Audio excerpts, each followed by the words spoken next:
శస్త్రచికిత్స పితామహుడిగా గుర్తింపు తెచ్చుకున్న సుశ్రుత మహర్షి గురించి సంగ్రహ గ్రంథం మహర్షి సుశ్రుత కంపెండియం తీసుకురావడం గొప్ప విషయమని హైకోర్టు న్యాయమూర్తి జస్టిస్ కృష్ణమోహన్ అన్నారు. ఆచార్య చంద్ర విఎన్ చెరువు 36 మంది అంతర్జాతీయ నిపుణులతో సంకలనం చేసి ఈ చారిత్రక గ్రంథాన్ని తీసుకొచ్చారని తెలిపారు. విజయవాడలో నిర్వహించిన మహర్షి సుశ్రుత సంకలన ఆవిష్కరణ కార్యక్రమంలో ఆయన పాల్గొన్నారు. ప్రపంచంలోనే అత్యంత పురాతనమైన ప్రతిష్టాత్మకమైన 500 ఏళ్ల చరిత్ర గల Royal College of Surgeons of ఎడిషన్ బరోలో మహర్షి సుశ్రుతుడి కాంస్య విగ్రహం ప్రతిష్ఠేందుకు ప్రొఫెసర్ చంద్ర చేసిన కృషిని కొనియాడారు.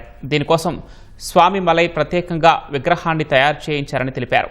వారణాసి కేవలం ఆధ్యాత్మిక కేంద్రమే కాదని నాటి కాలంలోనే సైన్స్, ఖగోళ శాస్త్రం, సర్జరీలకు నిలయంగా ఉండేదని ప్రొఫెసర్ చంద్ర విఎన్ చెరువు తెలిపారు. I found Maharshi Sushruta Compendium to be both informative and thought-provoking. Professor Chandra V.N. Cheru has brought together an impressive collection of historical perspectives, illustrations and scholarly contributions that celebrate the life and legacy of Maharshi Sushruta. I would recommend this book to read, including myself. I will read.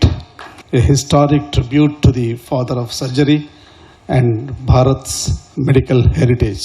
వారణాసిలో అద్భుతమైన ఆపరేషన్లు, రకరకాల వైద్య పరికరాలు, 1100 different రోగాలు, ఒక 720 medicinal plants అంటే మన హెర్బ్స్ లాంటివి అవన్నీ కనుక్కున్నారు ఆయన. ఆ రోజుల్లో అలా చేశారంటే ఆశ్చర్యంగా ఉంది. ఇప్పటికీ ఆశ్చర్యమే. ఆ రోజుల్లో దొంగతనాలు చేస్తే ముక్కు చెవులు కోసేసేవారు. సో మళ్ళీ వెళ్లి తప్పు చేయడానికి లేక దగ్గర రానిచ్చేవారు మనుషులు. అయితే వాళ్ళందరూ వారణాసి వెళ్ళేవారు ఈయన దగ్గరికి. ఈ రోజులో వారణాసి పుణ్యక్షేత్రం, స్పిరిచువల్ సెంటర్, దైవ క్షేత్రం అంటారు అనుకుంటారు.